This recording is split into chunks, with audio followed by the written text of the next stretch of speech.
You are looking at Julian's pronunciation guide, where we look at how to pronounce better some of the most mispronounced words in the world, like this other curious word. But how do you say what you're looking for today? An interesting word. This is how to pronounce fact.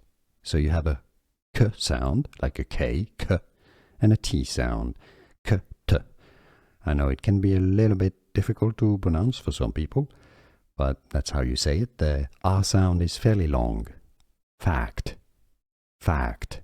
So you have to open your mouth quite a bit to make this sound, to pronounce this word. It's a fact. Fact. Here are more videos on how to pronounce more confusing words and names too many mispronounced. Like this video if you found it useful. I appreciate your support. I'll see you soon and thanks for watching.